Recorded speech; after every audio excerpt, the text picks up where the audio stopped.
Welcome, everybody, to another episode of Your Spiritual Journey. This is the space and the place where we get to examine what it means to be alive on this planet and take this spiritual journey. This is the beginning of Season 4, and we're so happy to still be with you. Please remember to like us, to subscribe, and even maybe leave some comments. And speaking of leaving comments, we're going to begin something new today, and that is that if you leave a comment on our website, yourspiritualjourneypodcast.com, and tell me why you think you should tell your story on our podcast, that one lucky listener or watcher will have an opportunity to be interviewed on this podcast. So let us know something about your spiritual journey, and you may be the one to be on the podcast this coming season. There's something special today, this being the beginning of a new season, and that is that I'm going to disappear, and my son Adam is going to take my place and interview no one other than my wife Amy as she tells her spiritual journey. So I'm going to take this opportunity to turn the show over to Adam. And we're back. Hello, everybody. It's me again. If you remember me from the last interview I did here with my very own father, who you just heard from, it was great. I was so happy to be here, and I'm very happy to be back interviewing my other parental figure, my mother. We figured it would be better to do it this way than to have him interview you, and then, get him out of the room. Yeah, we'll kick him out. Okay. Okay, so we can dive right in if you're ready to dive right in. I'll give it a shot. I guess, I don't know, do you want to introduce yourself in any way? My name is Amy Dove, and I am wife of Bob Dove and mother of Adam and Amanda. But you're so much more than that. I am, and that's what you're going to reveal right now, right? Exactly. Okay. Okay. So we will start much the same way as we did the last time with, if you could just give me like a brief 2 to 3 sentence explanation or elevator pitch. I was going to say elevator pitch, right? For where you are in your spiritual life right now and sort of what spirituality means to you at this point in your life. Well, that's kind of a loaded question to start with because I guess all the other things I say will lead up to that because it's best to start at the end. Where I am currently. Well, I feel that I've made a lot of progress on my journey, and which will be when we talk about my childhood and on through life. But right now, what I'm feeling is a departure from my traditional thought of religion and spirituality to coming to find out. The journey right now is all about discovering who I am and what I'm meant to be in this world and how I am contributing to the all. So it can take many paths. There are lots of books, there are lots of study groups, there are lots of YouTube videos, there's a lot of meditations that you can explore, and they all basically are saying the same thing, that the journey is inward, and that's where you'll find all the answers. So sometimes I do that easily, and a lot of times I put up some resistance. So that's kind of what I'm struggling to determine why I'm doing that at times. But I would say that I'm at peace with my intellectual concept of why I'm here, but I am still struggling with the actual, totally letting go and embracing all of it. So it's a journey. As a side note, growing up, obviously being raised by you and being in a house with you, I've always really appreciated how you have never portrayed spirituality for yourself or for anyone else as a destination, as like this idea that there is a place that you're supposed to come to, and we're all, working out how we get to that place we're supposed to be. And instead as a like continual process of movement that, has one particular end destination for all of us, but it's not a predetermined one that we're trying to get to. Right. And each soul has its own journey. I mean, and I can't, something that I've learned recently is that I just have to let your soul or Amanda's soul take the lead in your lives. That I have, I can maybe suggest some things, but I'm not invested in the outcome of what you guys do because it is your journey. And that was just kind of a really liberating feeling. Like it liberates you from the possible guilt that you feel that maybe you didn't do this right or do that right. And it also says, back off and just kind of be an observer and enjoy the journey with the person side by side rather than, trying to take over. So I like it. It's a good feeling. I like it too. Yeah. So that's the end. Right. That's the now. Right. Now we're gonna wind it all the way back to the beginning. So how would you describe the role of spirituality and religion in your house growing up? Well, religion was a way to get me out of the house Sunday mornings. My memories of, I never really experienced church with my family. I'm not even really sure why they started taking me to Sunday school and church when I was in elementary school, and it was probably like first or second grade, because I remember I was there for third grade when I got my own Bible, so I know it was before that. You had to wait until then. Yeah, you had to wait till that you were responsible enough and could tear the read. Pages out. Yeah, you could. So it was a Sunday morning thing where I remember my dad just pulling up in front of the church, and I would get out and go in, and I did Sunday school, and I was in the choir, so I was kind of like fully invested in it. And what kind of church was Methodist, yeah, in Wilkinsburg, South Avenue Methodist Church. So I was baptized there, and I stayed there until confirmation, which was when you're 13. And then I just kind of said, I guess that's it. And I no longer went to church. As far as my mom, I don't ever remember. I'm sure there were times that she thought about maybe going to church, but it wasn't strong enough that it drove, And my dad had been an altar boy at Calvary Episcopal Church when he was younger, and he would tell me about it all the time, but he never went to church. When he told you about it, was it positively? Yeah, like Okay. he was proud of being an altar boy, that was, and my dad had a good singing voice too, so, I'm sure that he contributed to the great music there I at never Calvary. knew that. Yeah. So the person, the adult figure in my life that I saw mostly with the spiritual and the religious aspect was my Aunt Peggy, because she just really had a very strong faith. And I remember, totally different from the aspect of being dropped off in front of the church, that if I stayed over in Murraysville at my cousin's house on a weekend, Saturday night, everybody took their shower, and then each girl, because she had 3 daughters, so instead of just being one girl in the house, there were 3 daughters, so the 4 of us would sit down between Aunt Peggy's knees, and she would roll up her hair with those pink spongy rollers, and every one of us went to bed all, pink and popped out. And so I remember just more joy and more experience in the aspect of going to church with her than I did with my parents.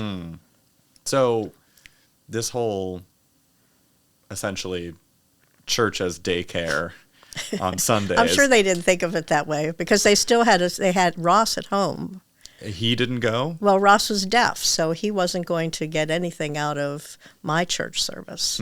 So he was not going as well. So it was just me. It sounds kind of strange when I think back on it. It is kind of strange. Yeah. Did you, when that was happening, how were you coding that spiritually? Was it like, oh, I do this, my parents don't, so it's not important, or was it something like, did it matter to you in a spiritual sense, or was it more just I think I was too young to really look at the spiritual aspect of it.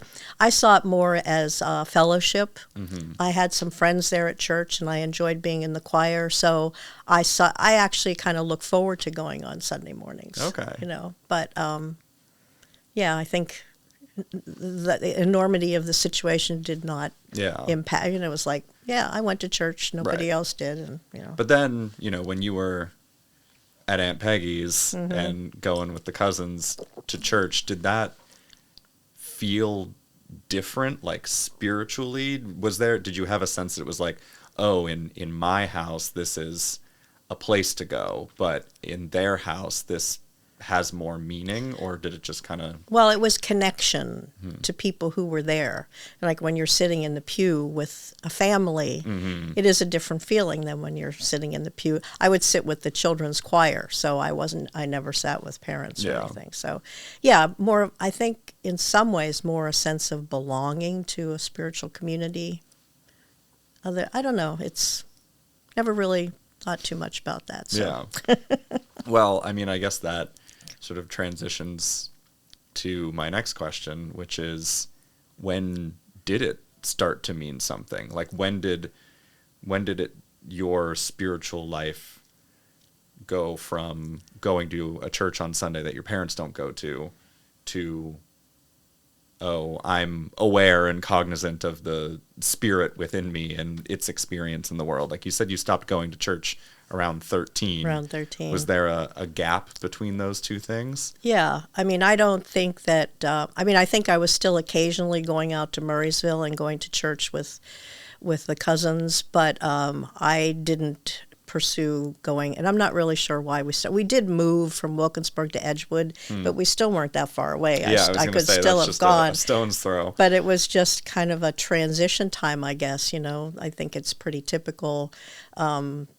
So teenagers get selfish. Yeah, teenagers get selfish and see other things as more important, like sleep on Sunday morning. You start craving that sleep. Yeah.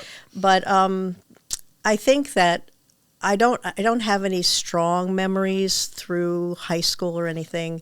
But when I got to college, it was interesting because when I came to choosing electives, I took like 4 religion courses while I was at school, and I'm not really sure. I was just kind of drawn to them. And there was one book that I read that kind of changed the way I thought about things, and it was called Honest to God.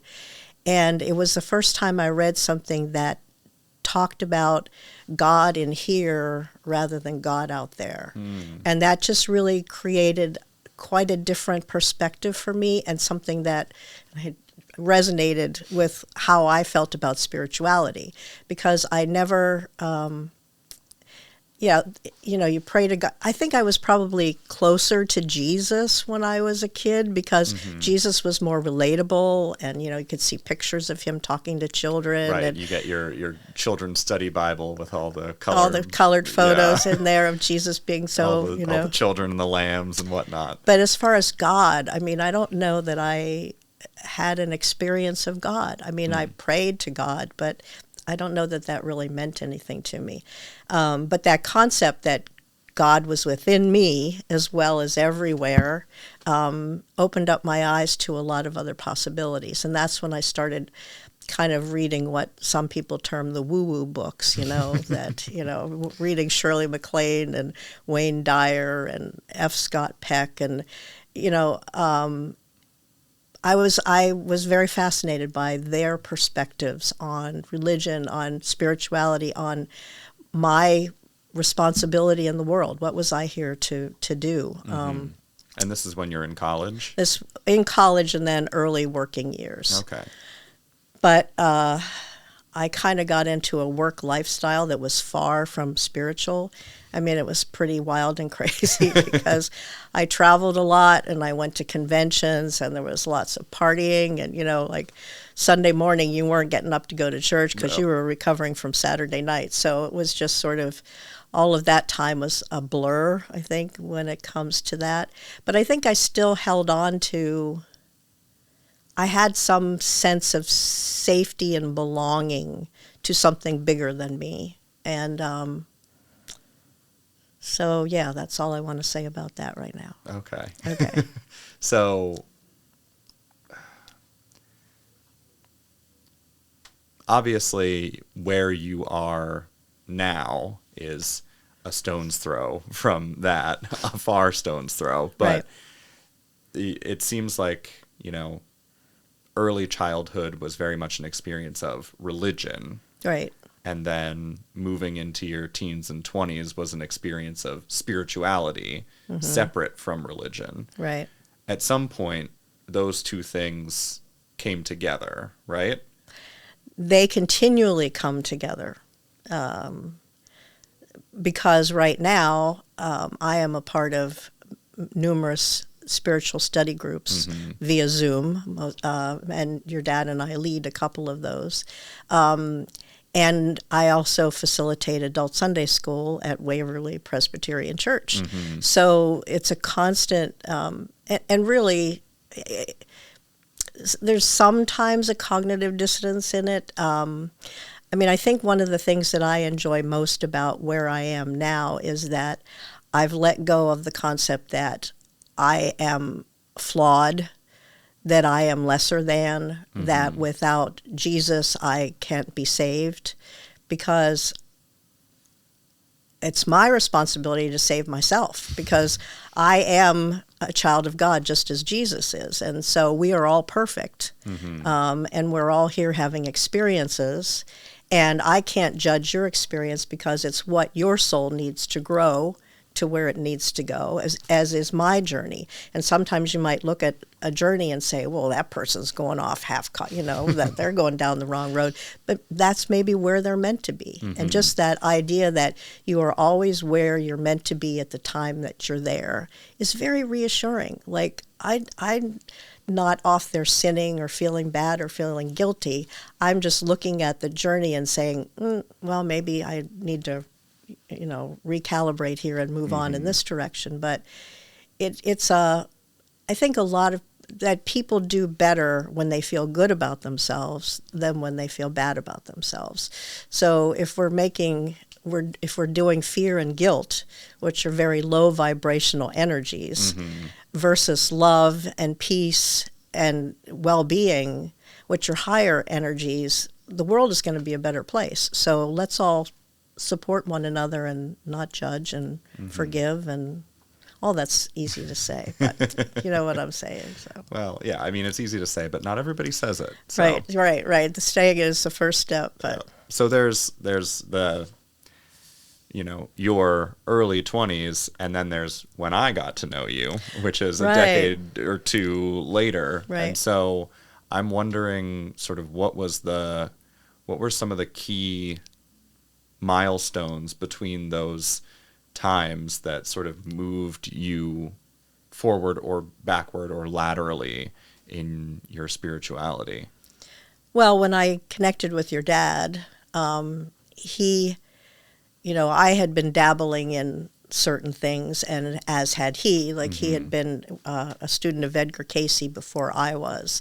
And so when we got together, I guess it was just kind of natural that we started discussing. Well, I remember buying your dad his first Bible, because he never had, his first Bible with helps and all that kind of stuff in it, and that he read the Bible cover to cover for like 5 years every year. And so during that time, I was doing a Bible study that had to do with weight loss. So we were both students of the Bible. And so that's where we started that connection. So reading the Bible cover to cover and really getting into that and going to Waverly, because we started there in 95, I Yeah. believe.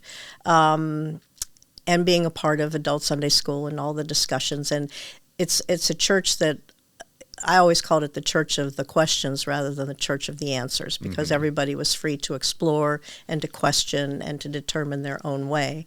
And so then we graduated from the Bible, well, we're still reading it, to the Edgar Casey, where we started a study group that went on for about 8 years. Search for God was the name of it, and it gave you some principles to examine and some homework each week to kind of get you thinking differently and changing some patterns and behaviors and thoughts. And then from Edgar Casey, I don't know, we just kind of started getting into a lot of those different study groups.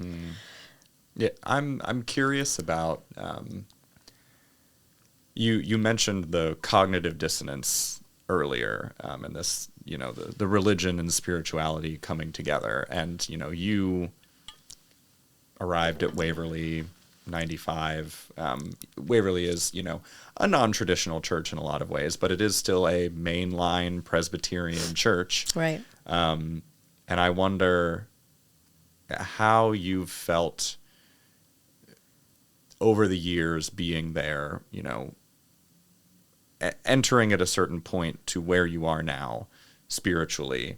Has it been, what's that push-pull been like? Or how do you feel that being a part of a mainline church has pushed you along in your spiritual journey, even though in a lot of ways, I would say your spirituality sort of deviates or ducks and dives throughout that sort of mainline tradition? What is it like to have those two things together all the time?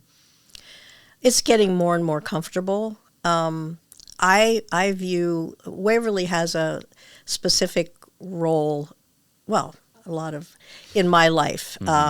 It has been a family. I mean, I think that's one of the main things. I mean, when you guys were growing up, I felt that the whole church was a group of adults out there watching out for your best interests and taking care of you.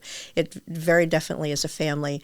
Waverly is also a mission-oriented church, so it enforced in me that the need to go out there and to give and to do things for other people that I wouldn't have necessarily in a study group on spirituality, and just the ability to explore. I don't know. I mean, I don't feel much anymore. There are words that trigger me. Like, I don't like the word sin. I mean, I know that sin is really missing the mark, like not hitting the target that you're aiming for. And so we all do that, but we see that as an opportunity for growth rather than something that you feel bad about it. There are words that, Jesus is God's only son. No, look around. We are all children of God. So there's some triggers, but for the most part, Jesus talks about being in the world but not of the world. That's what we're saying in spirituality, to see yourself as an eternal soul, spirit, rather than a finite thing in a body, and to identify that way so that you can see the world from a whole different perspective. So what we do for one, we do for all. So there's no, I give to you, it takes away from me. It's giving is receiving, and it's all, we're all one. We're one with all other aspects of life as well as the Creator. So, and what was the question? Because I've lost track. How do you feel that being a part of a mainline tradition has, pulled your spirituality in different directions that have helped? Or yeah, it's helped because you're constantly kind of,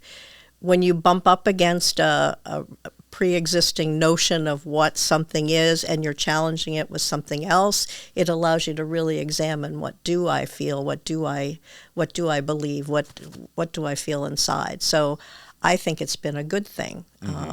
And I can't see me, for a while I felt like, well, maybe we need to leave Waverly and go to like Unity Church, you know, which is more consistent with what we're studying. But no, the two aspects I think are exactly where I want to be, and I think I've benefited from both. So what is it then about more, I guess, you mentioned reading the books in college that sort of started you on this path.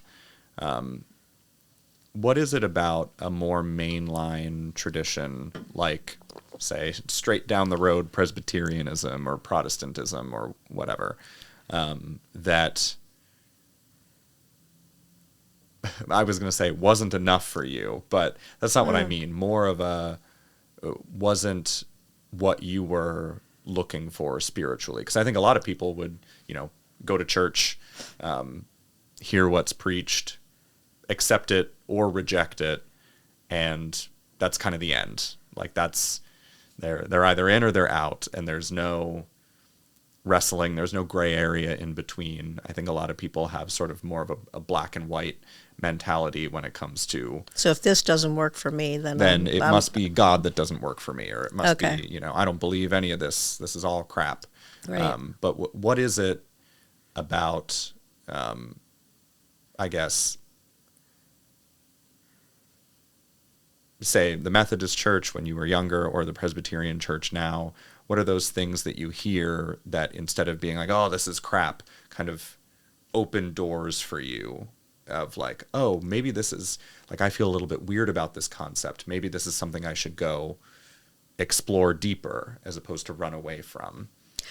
Well, as I said, the environment of the church that we ended up in really fostered that questioning and that searching.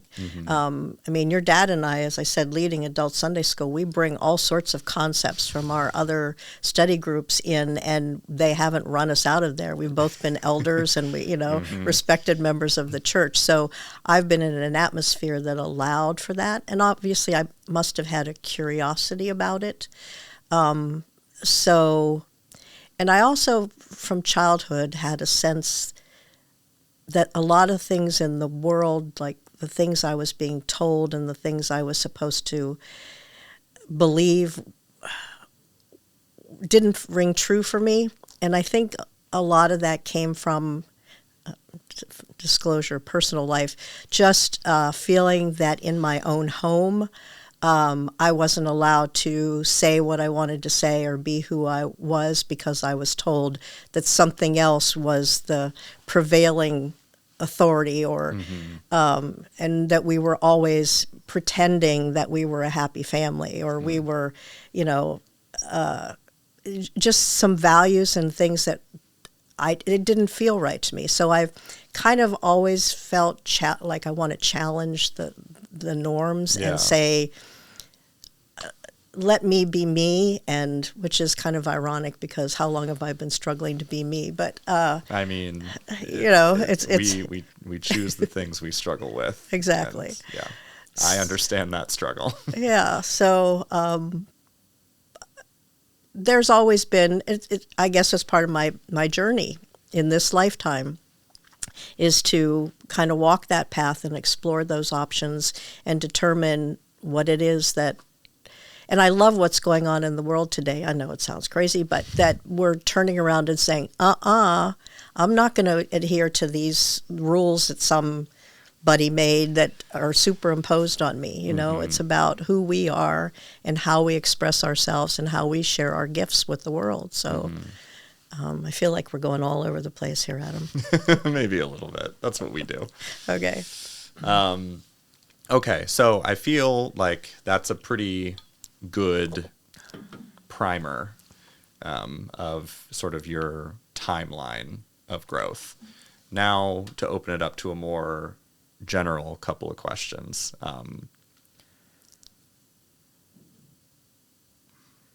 what would you say was your first sort of personal encounter with God, where you really felt like the presence, and like this wasn't just a concept in your head that you'd been learning about, but that it was a real sort of spiritually immediate reality?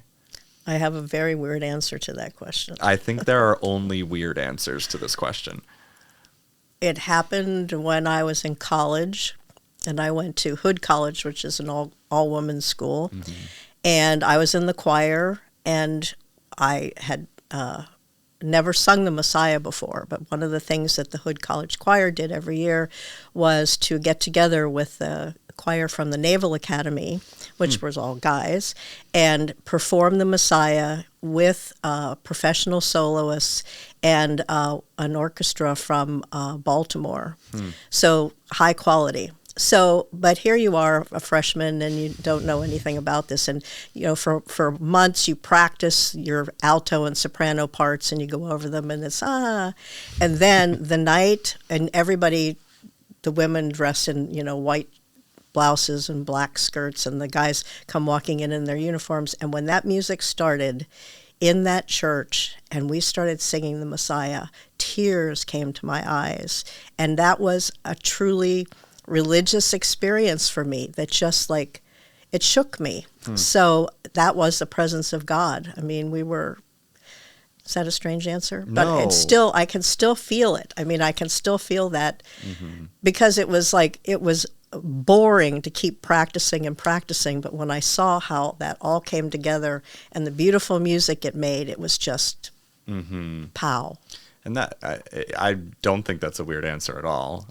It makes me, it feels like it sort of resonates with what you were saying about being at Waverly and what that community does for you, in the sense that it sounds like a lot of how you experience God in a spiritually immediate way is through groups of people, is through community and sort of the resonance between us, rather than something that only happens inside of you. Right.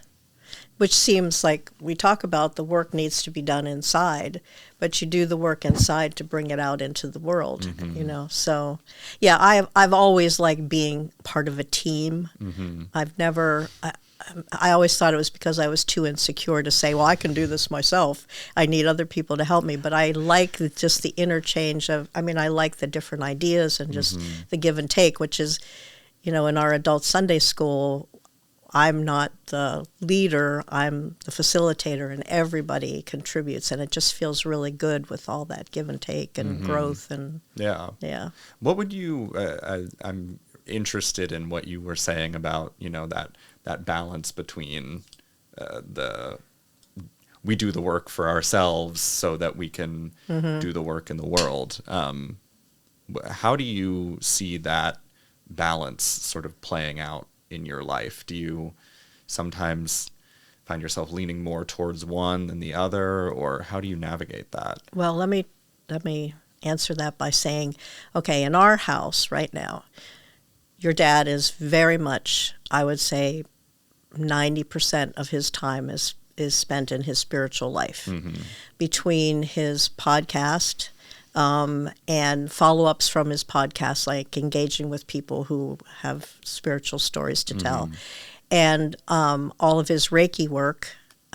He's now going for his Reiki master, and he's very, very invested. Like, he watches YouTube videos all the time. Like, I turn on trashy TV shows. Your dad turns on spiritual YouTube videos. Yeah.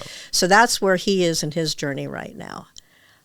I resist I have decided that I'm working, you know, I'm taking care of someone through Home Instead, which I really enjoy, and I'm also taking care of a 5-year-old from time to time. So I am choosing to put my energies outside myself rather than inside myself. And I feel like there's a push-pull with me saying, well, I need to create more space for the internal work, for meditations, for really, apply. Because I read the books, but all the books have exercises, whether it be meditation or breathing exercises or journaling or whatever to do. I read the books, and those exercises are left in the back of the book undone. So that's where I am right now. And sometimes I think I resist just because your dad is so far ahead and he's going off in his way, and I want to say, no, wait, that's not me.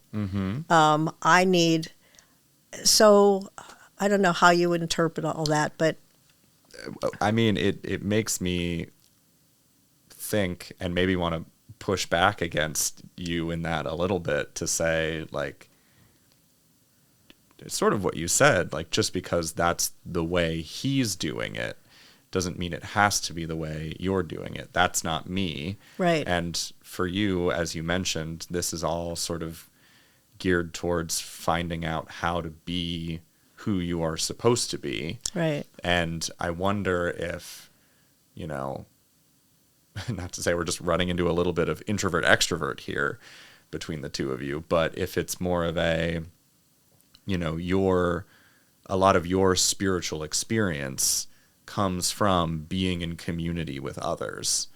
And if potentially, like, that's where you seek and find God, is in that resonance with other people. And instead of trying to say, I need to step back from that in order to do the spiritual work that looks like what the people around me are doing, maybe the spiritual work for you is actually pushing forward into your natural inclinations and connecting and resonating more with other people, and just doing so in a spiritual way, or always keeping it as an eye towards, I'm here to create that spiritual resonance with other people, rather than I need to sit here alone and meditate and do internal work. Maybe, you've done all the internal work you need to do. No, I have a lot more internal work to do. I have no doubt that I am on the right path. Mm-hmm. I mean, I like where my feet are planted on the road that I want them to be on. I just need to let go of those anchors that are keeping me tethered here, in the separated world where I have my separate identity, and to allow myself to, there are several exercises about clearing the gunk out of, so that the energies can flow through and all of that. And is that the technical spiritual term, the gunk? Yeah, they use the word gunk, right? You've got a gunk that when you were splatted here on this earth, things got stuck in there. But anyway, we don't want to go into all of that. It's a visceral metaphor. So, yeah, I've never. I mean, for a while we were participating in a spiritual community where people would have like these mountaintop experiences of connecting with God and feeling the Spirit. Mm-hmm. I've never had mountaintop. I mean, I'm just kind of a plodder. I go and gather day by day and move on. So I would like to have a whoa moment that kind of knocked me upside the head and give me a good kick in the pants to keep moving a little bit faster down this road. Yeah. But I've kind of accepted that that's not who I am, and I'm just, I'm going to get there on my own, under my own steam, in my own way. Even though some may say, well, you could get there faster if you did this. That's just not my journey. Right. Yeah, Right. I mean, faster isn't always better. Right, exactly. This might be an unanswerable question. Okay. But, there are most faith traditions or spiritual thingies have some sort of ultimate goal. Like with more mainline Christianity, well, we'll say with more evangelical Christianity, it's all about, having your soul saved so you can go to heaven and escape eternal damnation or whatever. With some more mainline traditions, it's about, having a personal connection with Jesus. There are, I'm sure, a million others that I would not do justice to. What would you say is the goal of your spiritual philosophy right now? Well, the goal, in my words, other people would state it much more clearly and succinctly, is to totally see myself as an eternal being of light and love, and to shed all of that self stuff, to look at other people in the world totally from that higher loving perspective, so that I can be in the world. I mean, if I have elevated my consciousness enough, I would be able to view the world through love, see with the eyes of Jesus, and not just through my own eyes. And if I can do that, then I would, just by being present anywhere, I would be helping to do whatever needed to be done, because I would know through my connection to spirit that this is what is meant to happen in this experience, not filtered through me, but coming solely from. So I guess my goal is to open up that consciousness, to shed the things that keep me tethered here and let it go, so that I can allow that perspective and that love to kind of infuse me, so I can be all that I can be to others and the planet. And Okay. So it's an earthly goal, or like it's an immediate this life goal, almost as if like, whatever is going to happen to you eternally is going to happen regardless. There's no gaining or losing. Well, we know it's going to happen eternally. I mean, that we all, time and space will dissolve and will be gone, and we will just be all energy. Source, all living, all sentient beings will all be just a big ball of energy. And so we're all moving towards that regardless, or there's something that you and others need to do in order to make that happen? No, we're evolving to that. I mean, we're going in that direction. What me and others need to do is to accept who we are and to grow into that, so that it can happen faster, and so that we can we could raise the vibration of the planet to a kind of a, what's the word where you, a critical mass? A critical mass, to where this process will happen faster and more naturally. Okay. If that makes sense. Yeah, so it's like your personal goal is related to what you do here on Earth and how you treat others and sort of how you see and live. Right. Okay. Right. Yeah. I'm just trying to fully understand, because there are other, especially like some Christian traditions that would say, yeah, what we do on Earth matters, but none of this is like the point. The point is getting to heaven. Right. And this is more about, no, the point is growing the soul and spreading on Earth this love and acceptance and light. So that everyone can experience it. Right. That there would be no war, that we would have the peaceable kingdom photo, where we just live in peace. I mean, one of the things that was said to me in these groups is, you were born, your birthright is well-being. Like, you're not put here to struggle to, well-being is your birthright. Because I think a lot of the time I thought, well, if something's not hard, or I'm not doing it right if it doesn't hurt, or what. And this philosophy is like, if something doesn't feel right, you need to take a look at how you're perceiving something or what you're doing and make a change, because you're supposed to feel good. You're supposed to feel joy just by being here with the connection to Source and just radiating that joy. Well, I was always far from a joyful,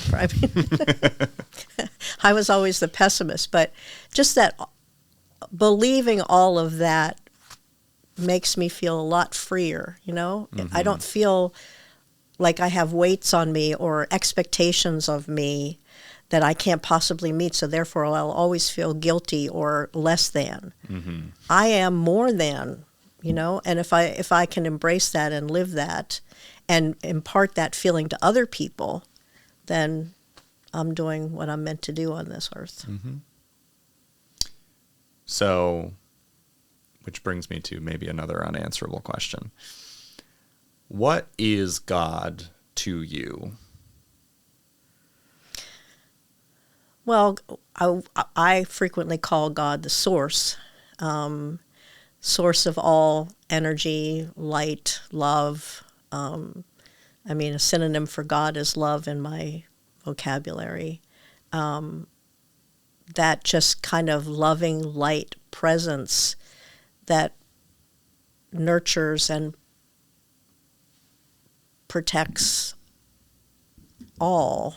I mean, is that a complete enough answer? I don't know. I mean, I think so. I mean, if I were to visualize God, close my eyes, because when I meditate, I just see like not a ball of light, but just like this radiant light with this warm feeling coming out of it. To me, that's the representation of God, not the old man with the beard and everything. Just that, like when people say go towards the light, it beckons them because it's so peaceful and so calm and so so that's what I vision God being. All possibilities, all infinite possibilities of experiencing life, and I don't know. Yeah.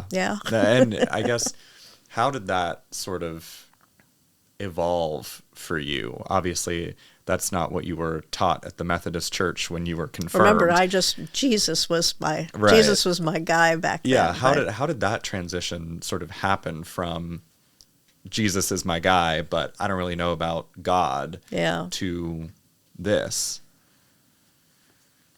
Books and life and I don't know, Adam. That's a hard question to answer. Yeah. I mean, it's just all been a process, I guess. It's and I usually never make things easy. I make things a little tougher on myself than they need to be. So it's probably been a struggle to wrestle with all this stuff, but it's been a very worthwhile struggle, and it's definitely not over. I mean, it's going to keep on going past this lifetime, I'm sure, because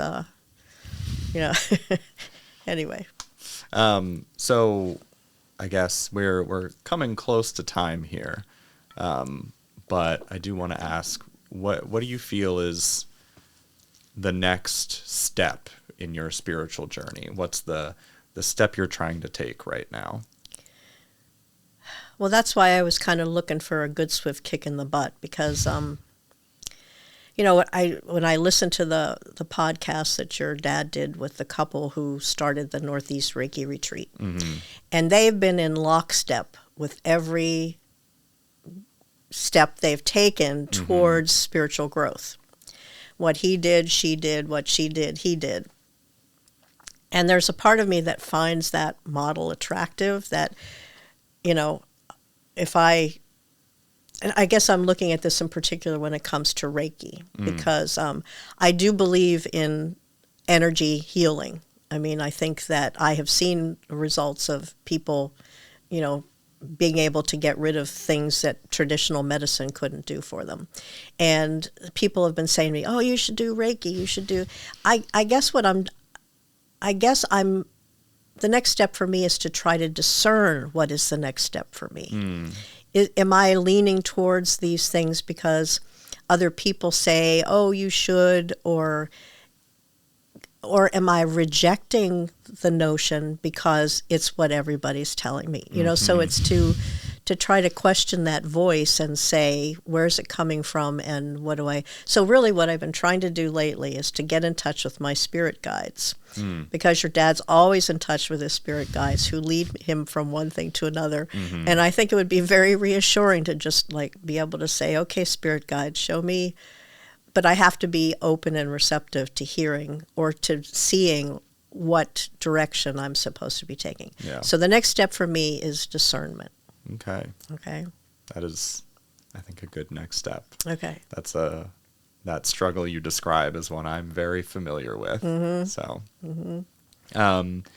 well, the last sort of parting shot I want to get here is sort of for the viewers or the listeners, if you could give them one spiritual message to take away from this that you would want them to carry with them through their week until the next episode, what would that be?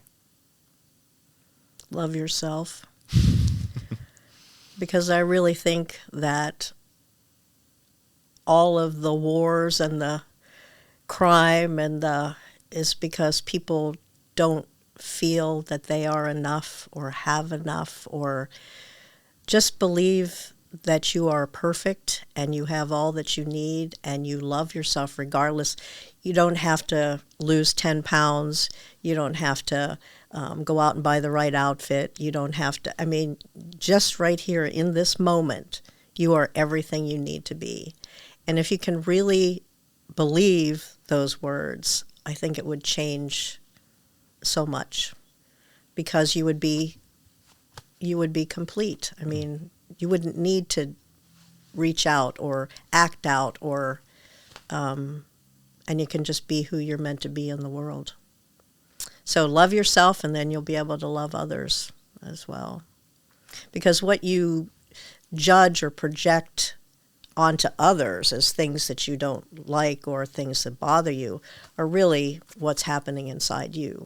So if you're projecting love or you're feeling love, that's what you're seeing in the outside world as well. So that's all.